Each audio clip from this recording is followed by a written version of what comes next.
الحمد للہ وکفی والصلاة والسلام علی عباده الذین اصطفی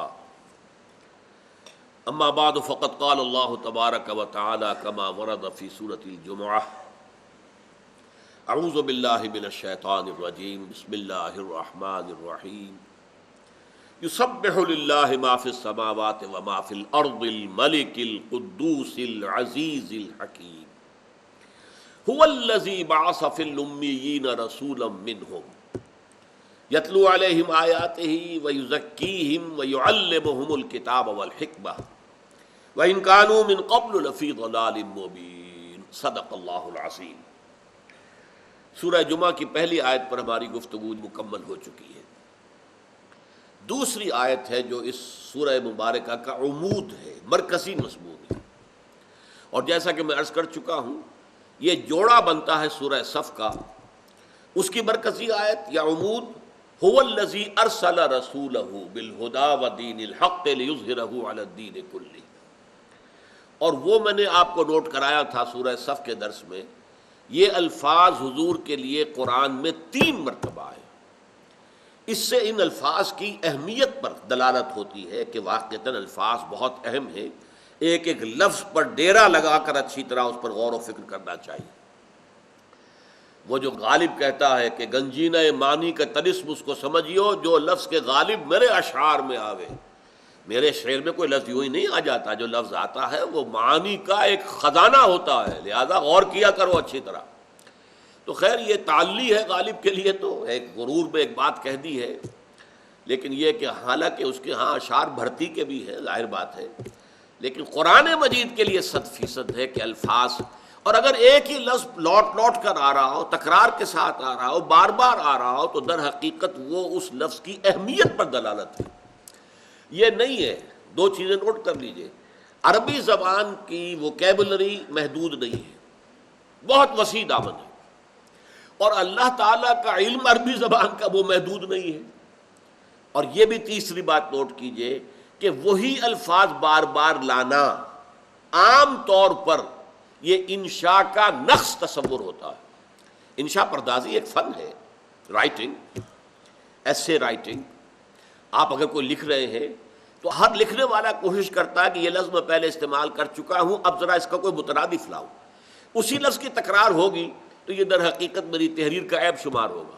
اللہ کے ہاں وہ معاملہ نہیں ہے، ہر لفظ اپنی جگہ پر معلوم ہوتا ہے کہ جڑاؤ جو ہے یہ موتی ہے، یہ ہیرا ہے جو جڑا ہوا ہے، اور کہیں بھی یہ احساس نہیں ہوتا کہ تکرار کی وجہ سے حسن کلام میں کوئی کمی آ گئی۔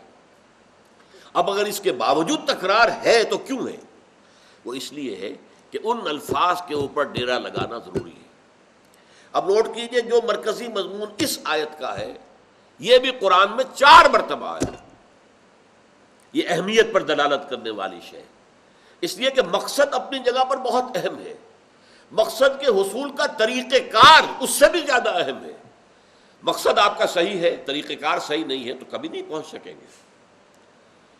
ترسم کے بکعبہ نرسی اعرابی کی راہ کے تمی روی بترکستان، طریقہ غلط ہے تمہارا، راستہ غلط اختیار کر لیا ہے۔ یہ راستہ جو تم نے اختیار کیا تو ترکستان کو جا رہا ہے، اور ارادہ تمہارا ہے حج کے لیے مکے جانے کو، تو اے بدو تم کبھی بھی مکے نہیں پہنچ سکو گے، اس لیے کہ جو راستہ تم نے لے کے اختیار کر لیا ہے وہ تو جا رہا ہے ترکستان کی طرف۔ تو طریقہ غلط ہونے سے صحیح مقصد بھی زائل ہو جاتا ہے، اس لیے کہ اس کے حصول کا امکان نہیں رہتا۔ اس کو نوٹ کیجئے کہ جو مقصد بعثت نبوی ہے وہ 3 دفعہ آیا، هو الذی بعث فی الامیین رسولا منہم، اب یہ هو الذی ارسل رسولہ بالہدی ودین الحق لیظہرہ علی الدین کلہ 3 دفعہ، سورہ توبہ، سورہ فتح، سورہ صف، اور یہ الفاظ 4 دفعہ۔ دیکھیے سب سے پہلے سورہ بقرہ ہی کے 15ویں رکوع میں حضرت ابراہیم اور حضرت اسماعیل کی دعا ہے، جب وہ خانہ کعبہ کو تعمیر کر رہے تھے اور دیواریں اٹھا رہے تھے، وَإِذْ يَرْفَعُ إِبْرَاهِيمُ الْقَوَاعِدَ مِنَ الْبَيْتِ وَإِسْمَاعِيلُ رَبَّنَا تَقَبَّلْ مِنَّا إِنَّكَ أَنْتَ السَّمِيعُ الْعَلِيمُ۔ پہلی دعا تو یہ کہ پروردگار یہ جو خدمت ہم کر رہے ہیں، تیرا گھر بنا رہے ہیں عبادت کے لیے، توحید کا مرکز، ہماری اس محنت کو شرف قبول عطا فرما۔ دوسری دعا ربنا وجعلنا مسلمین لک ومن ذریتنا امۃ مسلمۃ لک، ار پروردگار ہم دونوں کو، باپ بیٹا کو، ابراہیم اور اسماعیل دعا کر رہے ہیں، ہم دونوں کو اپنا فرما بردار بندہ بنائے رکھ، اور ہماری نسل میں سے ایک امت مسلمہ برپا کیجو، مسلمان امت، ایک قوم، ایک امت۔ تیسری دعا، جب وہ امت آئے تو اس کے لیے ایک رسول مبعوث کیجو، ربنا وابعث فیہم رسولا منہم، پروردگار ان میں سے اٹھائیو ایک رسول جو انہی میں سے ہو، باہر سے نہ آیا ہو، غیر قوم کا نہ ہو، مغایرت حائل نہ ہو جائے، انہی میں سے ہو۔ ربنا وابعث فیہم رسولا منہم، وہ کیا کرے؟ یتلو علیہم آیاتک ویعلمہم الکتاب والحکمہ ویزکیہم۔ ترتیب کا تھوڑا سا فرق ہے، لیکن یہ کہ الفاظ وہی ہیں، تلاوت آیات، تزکیہ اور تعلیم کتاب و حکمت۔ یتلو علیہم آیاتک، اب کیونکہ یہاں پہ دعا ہے تو کا آ رہا ہے، وہ انہیں تیری آیات پڑھ کر سنائے اور انہیں کتاب اور حکمت کی تعلیم دے اور ان کا تزکیہ کرے، ان کے نفوس کو پاک کرے۔ اس دعا کی قبولیت کا اعلان ہو رہا ہے 18ویں رکوع میں سورہ بقرہ ہی کے، کما ارسلنا فیکم رسولا منکم، دیکھو اے بنی اسماعیل، ہم نے بھیج دیا ہے اپنا ایک رسول تم میں جو تم ہی میں سے ہے، جو بات کہی تھی ابراہیم اور اسماعیل نے کہ منہم، انہی میں سے، تم ہی میں سے، کما ارسلنا فیکم رسولا منکم یتلو علیکم آیاتنا، جو تمہیں سناتا ہے ہماری آیات، ویزکیکم، اور تمہیں پاک کرتا ہے۔ یہ جو ترتیب کے اندر فرق ہوا ہے اس کی بڑی گہری حکمت ہے، وہ بعد میں عرض کروں گا۔ وَيُعَلِّمُكُمُ الْكِتَابَ وَالْحِكْمَةَ، اور تمہیں وہ کتاب اور حکمت کی تعلیم دے رہا ہے۔ یہ سورہ بقرہ میں 2 مرتبہ آ گئی یہی 4 اصطلاحات۔ اس کے بعد سورہ بقرہ کا جوڑا ہے سورہ آل عمران، اس میں پھر آیت آ گئی، لَقَدْ مَنَّ اللَّهُ عَلَى الْمُؤْمِنِينَ إِذْ بَعَثَ فِيهِمْ رَسُولًا مِّنْهُمْ، اللہ نے اہل ایمان پر بڑا احسان فرمایا ہے جبکہ ان میں ایک اٹھایا ہے اپنا رسول انہی میں سے، یتلو علیہم آیاتہ ویزکیہم ویعلمہم الکتاب والحکمہ، وہی 4 الفاظ آخری مرتبہ یہاں آ رہا ہے، اور یہاں یہ اس صورت کا مرکزی مضمون ہے۔ هو الذی بعث فی الامیین رسولا منہم یتلو علیہم آیاتہ ویزکیہم ویعلمہم الکتاب والحکمہ وان کانوا من قبل لفی ضلال مبین۔ یہاں جو ہے اب اس کے ایک ایک لفظ پر غور کیجئے۔ بعثا، اٹھانا، سورہ صف میں لفظ تھا ارسلہ، هو الذی ارسل رسولہ، بھیجا ہے اپنے رسول کو، اس لیے کہ پیغام بر جو ہے اسے بھیجا جاتا ہے پیغام دے کر، تو پیغام بر در حقیقت اس کے ساتھ ارسلہ یرسلو آئے گا، مرسل بھیجا ہوا، مرسلین رسول اس کا جو ہے حاصل مصدر ہے، لیکن انہی میں سے ابھر کر ایک شخصیت سامنے آئی، بعثا، جیسے بعث سے بعد الموت، مرنے کے بعد قبروں سے جب ہم اٹھیں گے، وہ بعث کا لفظ ہے، بعث، تو یہ بعثا کا لفظ آیا ہے، یہ اس میں بھی آیا ہے لقد من اللہ علی المؤمنین اذ بعث فیہم رسولا منہم، اور 2 مرتبہ یہ ارسلہ آیا ہے۔ اسی طریقے سے یہاں فرمایا گیا بعث فی الامیین رسولا منہم، امیین میں سے اٹھایا ایک رسول کو جو انہی میں سے ہے۔ اچھا، امی کسے کہتے ہیں؟ ٹھیٹھ لفظی معنی اس کی ہے ان پڑھ، لیکن ظاہر بات ہے رسول امی ہم کہتے ہیں محمد رسول اللہ صلی اللہ علیہ وسلم کو، تو یہ لفظ حضور کی شان میں استعمال کرنے کو طبیعت کسی کی بھی نہیں چاہے گی۔ بہت سے وہ لوگ ہیں کہ جو اس چیز سے بچنے کے لیے کہ یہ لفظ حضور کے لیے استعمال، رسول النبی الامی سورہ اعراف میں 2 مرتبہ آیا، نبی امی ہے یہ، تو اس میں ایک رائے تو ایک انتہا کو نکل گئی جو میں سمجھتا ہوں بہت تکلف ہے، کہ امیین اور امی سے مراد ہے ام القریٰ کے رہنے والے، ام القریٰ بستیوں کی ماں، جو سب سے زیادہ مرکزی بستی ہو۔ یہ لفظ ایک اور موقع پر بھی آیا ہے کہ ہم کبھی بھی کسی قوم کو ہلاک نہیں کرتے رہے جب تک کہ اس کی بستیوں کی جو مرکزی ہوتی فی امہا رسولا، اس کے ام جڑ کو کہتے ہیں، ماں کو کہتے ہیں، ماں ہی سے ہمارا وجود ہوا ہے، تو جو ہے کہتے ہیں کہ جو کوئی کسی شے کا مرکز ہو یا جڑ ہو یا بنیاد ہو یا اساس ہو۔ اسی لیے سورہ فاتحہ کو ام القرآن کہا جاتا ہے، اساس القرآن کہا جاتا ہے۔ تو ام القرآن، یہ سورہ شورى میں بھی لفظ آیا ہے ام القرآن۔ وَكَذَلِكَ أَوْحَيْنَا إِلَيْكَ قُرْآنًا عَرَبِيًّا لِتُنذِرَ أُمَّ الْقُرَىٰ وَمَنْ حَوْلَهَا، اسی طرح ہم نے اے محمد آپ پر یہ قرآن عربی نازل کیا ہے تاکہ آپ ام القریٰ کے رہنے والوں کو اور اس کے ارد گرد کے رہنے والوں کو خبردار کر دیں۔ اب ارد گرد کے اندر پوری دنیا بھی آ جائے گی۔ ظاہر بات ہے کہ ایک مرکز ہے، 10 میل کا دائرہ کھینچ دیجئے، 1000 میل کا دائرہ کھینچ دیجئے، 1,00,000 میل کا دائرہ کھینچ دیجئے، وہ تو سارا ماحول کے اندر ہی ہے، لیکن ام القریٰ وہی مرکز رہے گا، وہی مکہ مکرمہ۔ تو بعض لوگوں نے مراد لیا ہے امیین مکے کے رہنے والے، اور رسول نبی امی یعنی مکے کے رہنے والے، لیکن یہ بات جو ہے تکلف ہے۔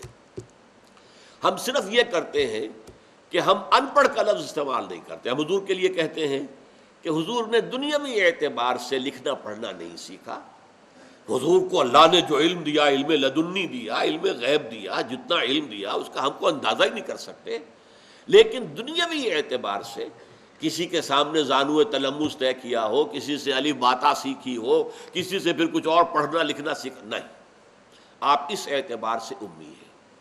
اور امیین جو ہے وہ پورے لوگ عرب کے۔ اچھا، اس کا ایک اور مفہوم بھی ہے، وہ ہے اہل کتاب کے کانٹیکسٹ میں۔ اہل کتاب جو تھے ان کے پاس کتاب تھی، بنی اسماعیل کے پاس کوئی کتاب نہیں تھی۔ اہل کتاب کے پاس تورات، اہل کتاب کے پاس انجیل۔ یہ جو حضرت اسماعیل کی نسل آباد ہوئی عرب میں، ان کے پاس کوئی کتاب نہیں تھی، اس لیے کچھ استحقار اور حقارت کے ساتھ بھی یہودی جو ہے انہیں امی کہتے، ان پڑھ لوگ ہیں یہ، ان کے پاس کوئی کتاب ہی نہیں، نہ کوئی قانون، نہ کوئی ضابطہ، نہ کوئی کتاب، نہ ان کے علماء، نہ ان کے کوئی قاضی، نہ ان کے کوئی مفتی۔ جبکہ یہودیوں کے قاضی تھے، یہودیوں کے مفتی تھے، احبار تھے، ربانیین تھے، آج انہیں ربائز کہا جاتا ہے، ربائز، ربانی تھے موجود، ان کے علماء تھے، احبار تھے، یہ سب تھے، مفتی تھے، فیصلے کرتے تھے، شریعت تھی، تورات تھی۔ تو وہ حقارت کے ساتھ کہتے تھے بنی اسماعیل کو کہ یہ امی ہے، ان پڑھ لوگ ہیں۔ تو یہ ہے در حقیقت اس لفظ کا مفہوم، هو الذی بعث فی الامیین رسولا منہم، وہی ہے جس نے کہ اٹھایا ہے امیین میں ایک رسول جو انہی میں سے ہے، یتلو علیہم آیاتہ ویزکیہم ویعلمہم الکتاب والحکمہ، وہ تلاوت کرتا ہے ان پر، یعنی سناتا ہے انہیں اللہ کی آیات، اور تزکیہ کرتا ہے ان کا، اور تعلیم دیتا ہے انہیں کتاب اور حکمت کی۔ یتلو علیہم آیاتہ، یہ ہے this is the beginning of the mission of Muhammad صلی اللہ علیہ وسلم، قرآن کی آیات پڑھ کر سنانا۔ چنانچہ سیرت سے بھی معلوم ہوتا ہے حضور نے اپنے خطبے، اپنے وعظ نہ کہنے کے برابر، بہت کم، مدینہ میں آ کر تو پھر بھی بعض آپ نے خطبات دیے ہیں مختلف مواقع کے اوپر، لیکن یہ کہ مکے میں جہاں آپ گئے قرآن پیش کیا، قرآن پڑھ کر سنایا۔ اور قرآن کے پڑھ کر سنانے سے دو باتیں ہوئی، اچھی طرح نوٹ کیجئے۔ ایک تو اس معاشرے میں جو بھی لوگ ایسے تھے جن کی فطرت کچھ ابھی اپنی سلامتی پر برقرار تھی، نیچر پرورٹڈ نہیں ہوئی تھی، اور اس ان پرورٹڈ نیچر اگر تھی تو وہ ایسے کھنچتے تھے جیسے مقناطیس جو ہے وہ لوہے کے ذرات کو کھینچ لیتا ہے۔ یوں سمجھیے، میں نے کئی دفعہ عرض کیا ہے کہ 5ویں جماعت میں سائنس کی کلاس ہمارا پہلا جو پریکٹیکل ہوا وہ کیا تھا؟ ہمیں دے دیا گیا ایک مکسچر، لکڑی کا برادہ اور لوہ چون، لوہے کا برادہ، ان دونوں کو اب علیحدہ کرو جی، لکڑی علیحدہ کرو اور یہ لوہ چون علیحدہ کرو۔ کیسے کریں بھائی؟ ایک ایک اس میں سے ذرہ چنیں، کیسے چنیں؟ اس کا طریقہ بتایا گیا، ہاتھ میں میگنیٹ لے لو، وہ میگنیٹ پھراؤ اس میں، وہ جو لوہا ہے وہ چمٹ جائے گا، اس کے ساتھ برادہ رہ جائے گا۔ برادے کے اندر صلاحیت نہیں ہے لوہے کے ساتھ چمٹنے کی، میگنیٹس کے ساتھ چمٹنے کی، لوہا چونکہ اس کے اندر یہ صلاحیت ہے وہ چمٹ جائے گا۔ اب لوہ چون علیحدہ ہو گیا، برادہ علیحدہ نہیں ہے۔ بالکل یہی مثال ہے، کسی معاشرے میں قرآن کو پھراؤ، پھیلاؤ، عام کرو، اس کی تصریف کرو۔ تصریف کسے کہتے ہیں؟ ایک ہی مضمون کو مختلف طریقوں سے بیان کرنا۔ کذالک نصرف الآیات، وہی آیت ہے بدل کر آ رہی ہے، اس کی الفاظ کچھ بدل گئے ہیں، اس کی کوئی ترتیب بدل گئی ہے. اگر ایک ترتیب سے لوگوں کی بات سمجھ میں نہیں آ رہی، شاید دوسری ترتیب سے سمجھ میں آ جائے. اس وجہ سے قرآن میں تصریف آیات ہے. اب آپ اس قرآن کو اس میگنیٹ کی طریقے سے معاشرے میں پھرا دیجئے، جن کی جو فطرت ہے وہ سلامتی پر، صحت پر کچھ برقرار ہے، وہ کھنچے ہوئے آئیں گے. تو ان کو کھینچ لینا، انہیں اٹریکٹ کرنا، یہ پہلا کام ہے تلاوت آیات کے نتیجے میں. روحیں کھنچی آئیں گی. وہ کیا ہے؟ از کجا می آئے دی آواز دوست. قرآن کو سن کر روح انسانی محسوس کرتی ہے یہ کہاں سے آ رہا ہے، یہ تو میرے دوست کی آواز معلوم ہوتی ہے. از کجا می آئے دی آواز دوست. کیوں کہ روح انسانی کا منبع بھی ذات باری تعالیٰ ہے. یسألونک عن الروح قل الروح من امر ربی، میرے رب کا امر ہے یہ. اور قرآن کا منبع اور سرچشمہ کہاں سے آ رہا ہے؟ قرآن ذات باری تعالیٰ کا کلام ہے. یہ بھی تو وہیں سے صادر ہوا ہے. تو جیسے آپ پنجابی میں گرائیں کہتے ہیں، کہیں آپ کو کسی غیر ملک میں کوئی پاکستانی نظر آ جائے تو آپ ایک دم لپکتے ہیں اس کی طرف ملاقات کریں گے. اسی طریقے سے کوئی اور قریبی نظر آ جائے، اسی طریقے سے یہ از کجا می آدین آواز دوست، روح انسانی تڑپ کر لپکتی ہے. اور وہ انہی لوگوں کی ہوگی جن کے دل سے نہ ہو گئے ہو، بدکاریوں کی وجہ سے، تعصب کی وجہ سے، تکبر کی وجہ سے، گھمنڈ کی وجہ سے، ضد ہٹ دربی کی وجہ سے، سیادت اور چودراہٹ کی وجہ سے، سرمایہ داری کی وجہ سے. اگر دل تاریک ہو چکے تو بات اور ہے، دلوں پر اگر غلاف چڑھ چکے ہیں تو بات اور ہے. لیکن اگر ایسا نہیں ہے، ابھی دل جو ہے اپنی سلامتی پر برقرار ہیں، تو وہ کھنچائے. اب دوسرا کام کیا کرے گا قرآن مجید؟ ان کے ذہنوں کے اشکالات رفع کرے گا. ان کے دل تو صاف تھے اسی لیے کھنچائے ہیں وہ، لیکن ذہنوں میں ہو سکتا ہے جو اس دور کے نظریات ہیں، اس دور کے فلسفے ہیں، اس دور کے عقیدے ہیں، موروثی عقیدے ہیں، وہ بیٹھے ہوئے ہیں ان کے ذہنوں کے اندر. اب یہ تطہیر ذہن و فکر ہے جو قرآن کرے گا. اس میں سے شرک کو نکال دے گا، اس میں سے الحاد کو نکال دے گا، مادہ پرستی کو نکال دے گا، اس میں ایمان باللہ پیدا کرے گا، اس میں آخرت پر ایمان پیدا کرے گا، اس میں رسالت پر ایمان پیدا کرے گا. تو قرآن مجید یتلو علیہم آیاتی، this is the starting point of the mission of Muhammad صلی اللہ علیہ وسلم. قرآن پڑھ کر سنا رہے ہیں، جہاں گئے قرآن پڑھ کر سنا رہے ہیں. جو کوئی نیا آدمی آیا قرآن پڑھ کے سنایا ہے. اس قرآن کے ذریعے سے جیسا کہ میں نے عرض کیا، اچھی طرح نوٹ کیجئے، دو کام ہو رہے ہیں بیک وقت. سلیم الفطرت لوگ وہ کھنچ کر آ رہے ہیں، اور پھر یہ قرآن جب اور پڑھتے ہیں، وہ اس پر غور کرتے ہیں، اس میں تدبر کرتے ہیں، اس کی تکرار کرتے رہتے ہیں، اسے دن رات پڑھتے ہیں، تو اس سے ان کے ذہنوں کے اشکال رفع ہوتے ہیں، ان کے غلط فلسفے جو ہیں زائل ہوتے ہیں، غلط عقیدے جو ہیں ان کی جڑیں کھد جاتی ہیں. اس کا منطقی نتیجہ کیا نکلتا ہے؟ وَيُزَكِّيهِمْ، انہیں پاک کرتا ہے. پاک کا مطلب یہ نہیں کپڑا پاک ناپاک تھا تو دھو دیا پاک کر لیا. یہ مطلب کیا ہے؟ انسان کے غلط نظریات و افکار و عقائد کا ظہور اس کے غلط اعمال میں ہوتا ہے. اگر غلط نظریہ ہے تو غلط عمل ہوگا. اگر انسان یہ سمجھتا ہے بابر میں عیش کوش کی عالم دوبارہ نہیں، پھر کوئی زندگی نہیں ہے، یہی زندگی ہے، جتنا عیش کر سکتے ہو کر لو، یہی نفع ہے، تو ظاہر بات ہے آدمی پھر بائی ہک اور بائی کروک حرام سے حلال سے کمائے گا. جو بھی اپنی خواہشات نفس سے انہیں پورا کرے گا، یہ نہیں دیکھے گا کہ حلال کیا حرام کیا ہے، جائز کیا ناجائز کیا ہے، صحیح کیا ہے غلط کیا ہے. تو یہ اصل میں اس کے فکر کا نتیجہ ہے. اس کے فکر میں اگر آپ نے آخرت کا تصور قائم کر دیا، اب ظاہر بات ہے کہ وہ تو پھونک پھونک کر قدم رکھے گا. لو سانس بھی آہستہ کہ نازک ہے بہت کام، آفاق کی اس کارگہ شیشہ گری کا، بچ بچ کر چلو، کہیں ایسا نہ ہو کہ کوئی ایسا کام سرزد ہو جائے جس پر پکڑ ہو جائے آخرت میں، کوئی ایسا لفظ زبان سے نکل جائے جس کی جواب دہی مشکل ہو جائے کہ تمہیں یہ بات کہنے کا حق حاصل نہیں تھا، تم نے کیسے کہہ دیا. یہ ہے تزکیہ، اور یہ ہے فطری تزکیہ، یہ ہے سلوک محمدی صلی اللہ علیہ وسلم. اصل میں جب سے ہم نے قرآن سے دوری اختیار کی، ہم نے سبسٹیٹیوٹ کیا ہے اس کو، جسے ہم تصوف کہتے ہیں. تصوف کے طریقے کچھ ہندوؤں سے سیکھے، مراقبے، جیسے وہ جو ہے آسن لگا کر بیٹھتے ہیں، یہ آسن اختیار کرو، اس طرح بیٹھو اور اس طرح تصور کرو اور اس طرح ضرب لگاؤ. یہ کہاں سے؟ یہ محمد نے تو نہیں سکھائے صلی اللہ علیہ وسلم. یہ کہاں سے لے آئے؟ فلاں روشنی نظر آئے گی، نیلی نظر آئے گی، کالی نظر آئے گی، پیلی. بھائی حضور نے نہیں فرمایا، کہیں قرآن نے نہیں فرمایا. ہو سکتا ہے کہ ہو، اور تمہاری جو ورزشیں تم کرتے ہو یہ بھی نفسیاتی ورزشیں ہیں، اس کے یہ اثرات ظاہر ہو جاتے ہو، اب اس کا انکار نہیں کرتے. اب یہ نہیں کہتے کہ آپ جھوٹ بول رہے ہیں، لیکن یہ ثابت نہیں ہے محمد الرسول اللہ صلی اللہ علیہ وسلم سے. محمد کا طریقہ تزکیہ کیا تھا؟ وہ یہ تھا کہ قرآن اندر اتارو.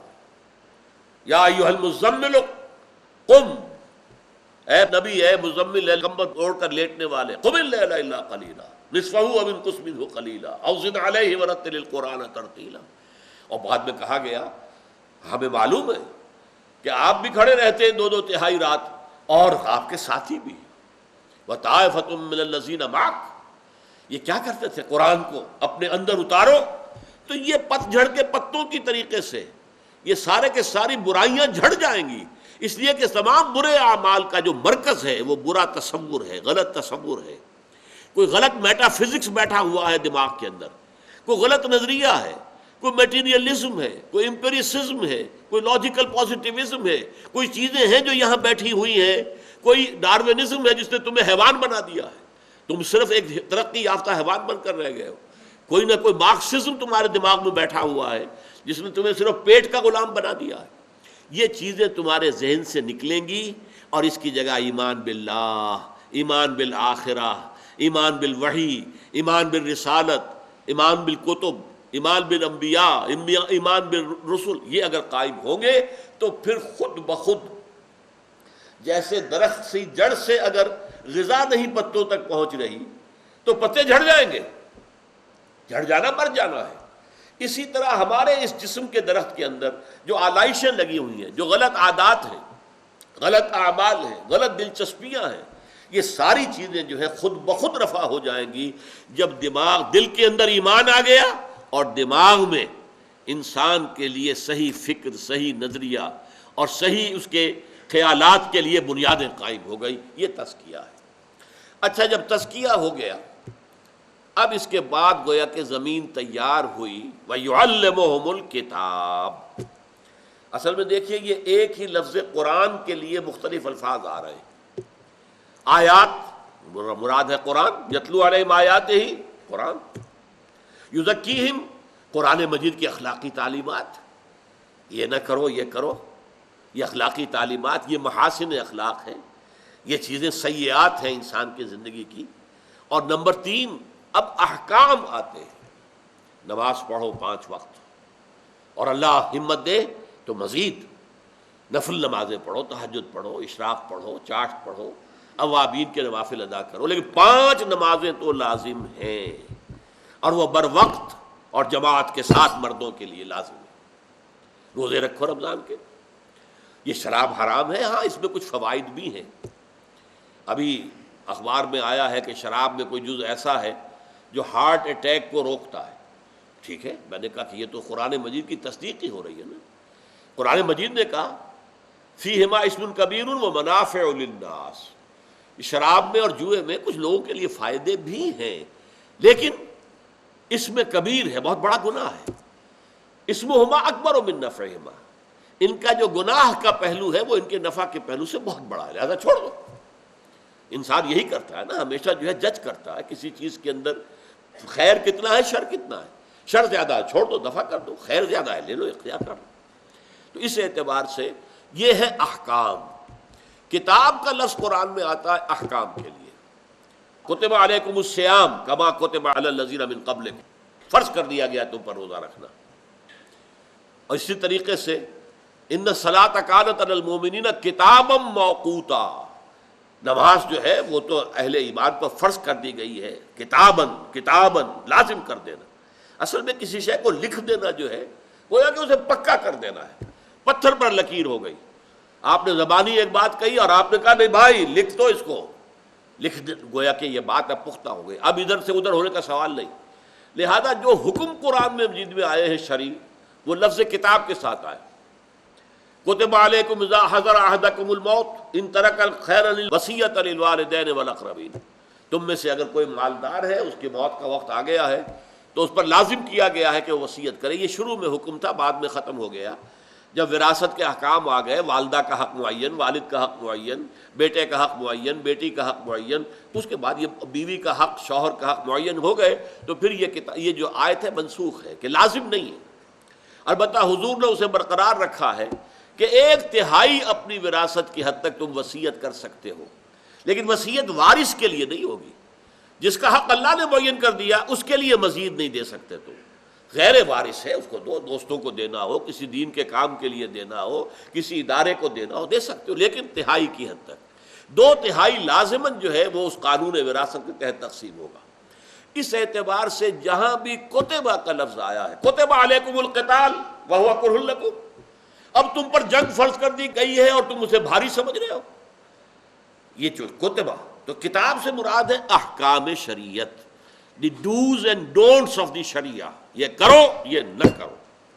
اور آخری جو مرحلہ ہے اس تعلیم نبوی کا، وہ تعلیم حکمت ہے۔ یہ اصل میں انسان کے فہم اور عقل کی وہ میچورٹی ہے، وہ پختگی ہے۔ ہا کاف میم کا مادہ آتا ہے پختگی کے لیے، اسی سے ہم ایک لفظ محکم، دلیل محکم، بڑی پختہ دلیل ہے، یہ مضبوط دلیل ہے۔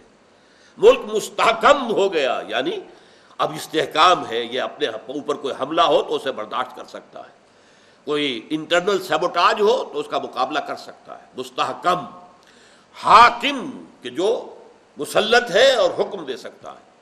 حکیم جو ہے وہ کہتے ہیں ایک ہے حکم، ایک ہے اس کی حکمت۔ تو حکمت 2 طرح کی ہے، ایک حکمت اصولی ہے، وہ ہے ایمان کی حکمت۔ ایک تو ہے اللہ کو مان لیا، آخرت کو مان لیا، ایک ان ایمانیات کے اندر جو اصل شے ایسنس ہے اس تک رسائی ہو جائے، انسان پہنچ جائے اس تک، اور اس کا ذہن اور قلب دونوں مطمئن ہو جائے، جس کو کہ قرآن مجید میں نفس مطمئنہ کہا گیا ہے۔ دل اور دماغ دونوں مطمئن ہے ایمان پر، اس کا دماغ بھی اسی شے کی تصدیق کر رہا ہے جو دل کہہ رہا ہے۔ یہ حکمت دین کہلائے گی، حکمت ایمان۔ مولانا روم کا شعر ہے، کب تک پڑھو گے چند خوانی حکمت یونانیہ، یہ یونانیوں کا فلسفہ کب تک پڑھو گے؟ حکمت ایمانیہ راہم بخواں، ایمان کی حکمت پڑھو، ایمان کی دانائی، ایمان کا فلسفہ۔ اور ایک ہے حکمت احکام کی، روزہ کیوں فرض کیا گیا تم پر؟ لعلکم تتقون، نماز کیوں فرض کی گئی تم پر؟ لذکری، اقیم الصلاۃ لذکری۔ زکوٰۃ کیوں فرض کی گئی؟ تمہارے تزکیہ نفس کے لیے۔ یہ دل سے مال کی محبت کم ہوگی تو تمہارے جو ہے نفوس ان کے اندر تزکیہ پیدا ہوگا۔ تو احکام کی حکمت یہ چوٹی کی شے ہے۔ ایک انسان اس حد تک پہنچ جائے کہ پورا دل مطمئن ہو، واقعی حکم یہی ہونا چاہیے تھا، دیکھنا تقریر کی لذت کے جو اس نے کہا، میں نے یہ جانا گویا اب یہی میرے دل میں ہے، واقعتاً یوں ہی ہونا چاہیے تھا۔ اسی کو کہتے ہیں اسلام پر شرح صدر۔ اللہم ربنا نور قلوبنا بالایمان، اے اللہ ہمارے دلوں کو تو نور ایمان سے منور کر دے۔ واشرح صدورنا للاسلام، اور ہمارے سینوں کو اسلام کے لیے کھول دے کہ اسلام کا ہر حکم ہمیں معلوم ہو کہ ہاں میری فطرت کی پیاس یہی ہے، میری عقل کا تقاضا یہی ہے، میری فطرت جو ہے پکار رہی ہے اسی بات کے لیے کہ یہ حق ہے، یہی حق ہے، یہی صحیح ہے، یہی درست ہے۔ جب یہ ہم آہنگی ہو جاتی ہے شریعت کے احکام اور انسان کے ذہن و فکر اس کے ساتھ، تو یہ ہے میچورٹی کا اور تعلیم نبوت کا گویا کہ سب سے اونچا مقام۔ اس میں جو ایک نقطہ تھا میں نے اشارہ کیا تھا، وہ اگلی نشست میں بیان کروں گا کہ کیا وجہ ہے کہ حضرت ابراہیم حضرت اسماعیل نے تو آخری بات رکھی تھی یزکیہم، اور باقی 3 جگہ پر جہاں قرآن میں آیا ہے آخری بات جو ہے وہ یعلمہم الکتاب والحکمہ، یزکیہم پہلے کر دیا گیا۔ اس کا سبب کیا ہے وہ انشاءاللہ آئندہ نشست میں بیان ہوگا۔ بارک اللہ لی ولکم فی القرآن العظیم ونفعنی وإیاکم بالآیات والذکر الحکیم۔